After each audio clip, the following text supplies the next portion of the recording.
का हो ठेकेदार? हाँ मालिक। बहुत जल्दी आवा। का मालिक बोला? तुम्हें कह रहे ना जितना बाहर ईटा रखा हो कुल अंदर करवा दिए। का चाहत है कि तुम्हारी ठेकेदारी बंद हो जाए? नहीं मालिक, ऐसा काहे कहते हैं आप? अब हम अंदर करवा देती ना। ए मंगरू, एके छोड़ जाए के पहले ईटा कुल अंदर ले जावा। अरे भैया हमरे सरवा में चोट लग गवा बा, दूसरे केहू के कह दा। हाँ देखा, तुम्हें पैसा लेवे खोई ना तो जाके चुपचाप ईटा ढोवा, समझा? नहीं तो जा घरे।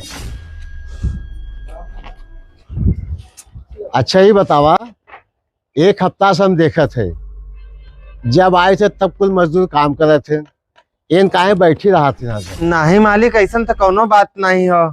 कहो हे, तू काहे बैठी हो? जा अपन काम करा। एक बा मालिक।